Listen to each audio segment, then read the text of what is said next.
उत्तर प्रदेश का सियासी माहौल लगातार गर्म होता जा रहा है और जिस तरह से यहाँ पर हवाएं चेंज हो रही हैं वो समाजवादी पार्टी के लिए खुशखबरी लेकर आ रही हैं।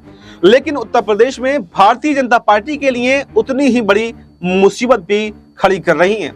एक तरफ सीएम योगी आदित्यनाथ जो अपनी कुर्सी के लिए दिल्ली तक दौड़ लगा रहे हैं और उनकी चाहत है कि वो कुर्सी जैसे तैसे बची रहे। 2027 में भी वो अपने चेहरे को ही आगे रखना चाहते हैं। तो दूसरी तरफ उन्हीं की पार्टी में हमने देखा कि किस तरह से केशव प्रसाद मौर्य जो कि डिप्टी सीएम हैं, इस वक्त वो चाहते हैं कि उनकी कुर्सी को हड़प लें और ऐसे में आपस में ही गुत्थम गुत्था का माहौल जो है वो बना हुआ है। वहीं दूसरी तरफ एनडीए का जो खेमा है वो भी अपने आप में अब दरकने लगा है और इस कदर दरक रहा है कि हर आए दिन के साथ में कोई ना कोई खबर आ जाती है कि इस दल के अंदर बगावत हो गई है, कभी उस दल के अंदर बगावत हो गई है। और एक खबर अब सामने आई और ये खबर सुन के आपके भी होश जो है वो उड़ सकते हैं। जिस तरह से उत्तर प्रदेश में एनडीए का खेमा दरका है और अब और भी ज्यादा इसमें दरार देखने को मिल रही है। दोस्तों, इस वक्त पहले आपने देखा कि ओपी राजभर की पार्टी हो या फिर अनुप्रिया पटेल की पार्टी हो या फिर जयंत चौधरी की पार्टी हो, सारी ही पार्टियों में वक्त के बाद में एक आक्रोश देखने को मिला और उसमें फूट भी देखने को मिली। और इस वक्त जो है अनुप्रिया पटेल की पार्टी में बड़ी फूट देखने को मिल रही है और खुद उनके प्रदेश अध्यक्ष जो हैं उन्होंने इस्तीफा यहां पर सौंप दिया है। और आपको ये भी बताएं कि उत्तर प्रदेश के अंदर अगर आप देखेंगे परिस्थितियां लगातार समाजवादी पार्टी के लिए अनुकूल हो रही हैं, तो वहीं पर अनुकूल परिस्थितियों के बीच में जो एनडीए का खेमा है वो लगातार खिसकता हुआ जा रहा है। एनडीए में लगातार दरार पड़ती हुई जा रही है और एनडीए के जो दल हैं उनमें लगातार इस्तीफों का दौर चल रहा है। जयंत चौधरी की पार्टी में अगर आप देखेंगे तो वक्फ के मामले में जब वक्फ का मुद्दा उठा तो इस्तीफे आए, उसके बाद समर्थन जो है कई नेताओं ने वापस ले लिया। उसके बाद में समाजवादी पार्टी को इसका सीधे सीधे तौर पर फायदा हुआ, क्योंकि आप ये भी देखते हैं कि एनडीए का कोई भी नेता अगर साथ छोड़ता है तो वो कहां जाता है, वो बसपा में नहीं जाता, वो यहाँ पर कांग्रेस में नहीं जाता, बल्कि कहां जाता है, समाजवादी पार्टी में। और अब अगर आप देख रहे हैं तो सबसे बड़ी टूट यहाँ पर पड़ रही है किसकी पार्टी में, अनुप्रिया पटेल की पार्टी में। और अनुप्रिया पटेल की पार्टी में फूट ये बता रही है कि अब उत्तर प्रदेश के अंदर कुछ तो बड़ा होने वाला है। और अगर यहाँ पर सीधे सीधे तौर पर कहें तो नुकसान यहाँ पर बीजेपी को हो रहा है, क्योंकि बीजेपी के सहयोगी दलों का साथ छोड़ना ये बता रहा है कि उनको आने वाले चुनावों में अपनी रणनीति बदलने की जरूरत है। और ये इस्तीफों का दौर अगर कहें तो समाजवादी पार्टी के लिए एक अच्छी परिस्थिति पैदा कर रहा है।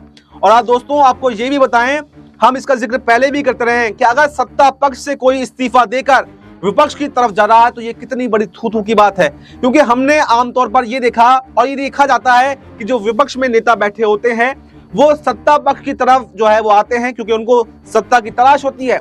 लेकिन यहाँ पर तो गंगा ही उल्टी बह रही है, यहाँ पर नदी जो है वो उल्टी बह रही है। यहाँ पर सत्ता पक्ष की तरफ छोड़कर बल्कि विपक्ष की तरफ जाना ये बता रहा है कि कितना बड़ा गेम जो है वो यहाँ पर चल रहा है। और ऐसे ही कोई सत्ता पक्ष को छोड़कर नहीं जाता।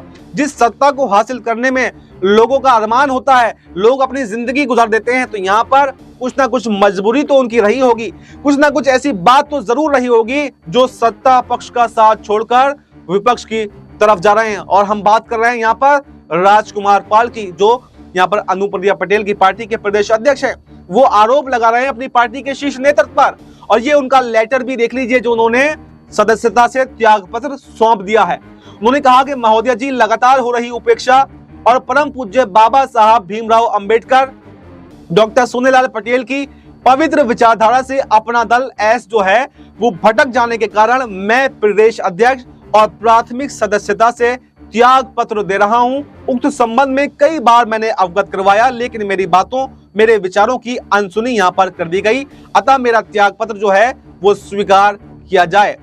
आपके नेतृत्व में सौहार्दपूर्ण वातावरण में काम करने के लिए मौका मिला और इसके लिए आपको मैं बहुत बहुत धन्यवाद देता हूं।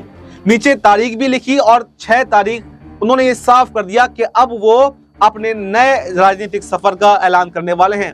दोस्तों, आपने देखा कि किस तरह से 6 मई 2025 को राजकुमार पाल ने इस्तीफा दे दिया और इस्तीफा देकर वो साथ छोड़कर चले गए और इस्तीफा मुंह पर फेंक कर चले जाते हैं और कहते हैं कि मेरी उपेक्षा हो रही है तो मैं जा रहा हूं। यानी साफ साफ ये भी नहीं बोला कि किस कारणों से, बल्कि उन्होंने साफ साफ कहा मेरी उपेक्षा हो रही है तो अब मैं पार्टी में नहीं रह सकता। तो आपने देखा कि क्या माहौल जो है वो एनडीए के अंदर बना हुआ है और ये साफ साफ बता रहा है कि उत्तर प्रदेश के अंदर सियासी समीकरण जो हैं वो अब बीजेपी के उलट हो चुके हैं, क्योंकि न सिर्फ ये इस्तीफे बता रहे हैं बल्कि 2024 के नतीजों ने भी ये साफ साफ बता दिया था कि उत्तर प्रदेश के हालात जो हैं वो अब बीजेपी के अगेंस्ट में जाकर बन चुके हैं।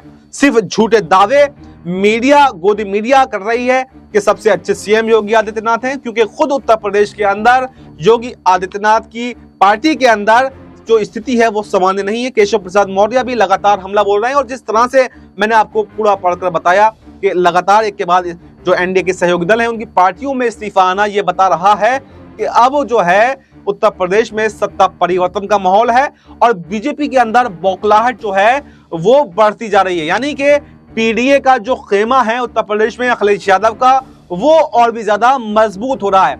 और एक तरफ पाल नेता जो कि बड़े नेता के तौर पर उनकी पहचान थी, अपना दल में उन्होंने सेवाएं दी और उसके बाद में जो इस्तीफा दिया उससे अब और भी ज्यादा मजबूती यहां पर समाजवादी पार्टी को मिली है। और सूत्रों के हवाले से खबर यह भी सामने आई है कि 10 मई को वो समाजवादी पार्टी में शामिल होने जा रहे हैं। उन्होंने पार्टी पर खुद की उपेक्षा और विचारधारा से भटकने का साफ साफ आरोप लगाया है। ये भारतीय जनता पार्टी के लिए भी एक झटके के तौर पर है, न सिर्फ अपना दल एस के लिए, क्योंकि आशीष पटेल पर उपेक्षा का आरोप लग रहा है और वो राज्य सरकार में मंत्री के तौर पर आसीन है। तो ऐसे में समाजवादी पार्टी को फायदा होता हुआ साफ साफ दिखाई दे रहा है, जबकि भारतीय जनता पार्टी इससे प्रभावित होती हुई दिखाई दे रही है।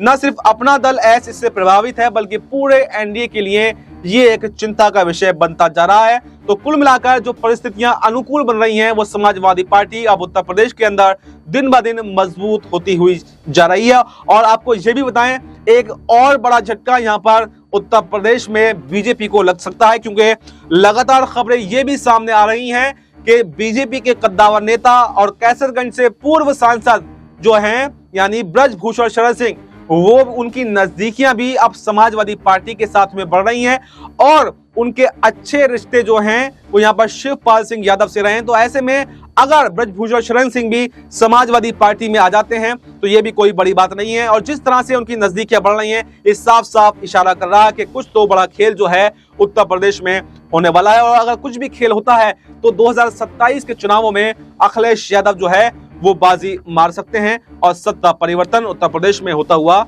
दिखाई दे सकता है। फिलहाल इस रिपोर्ट में, इस खबर में इतना ही। इस पूरी रिपोर्ट पर आपकी क्या राय है, कमेंट बॉक्स में अपनी राय जरूर दें और हमें दीजिए इजाजत।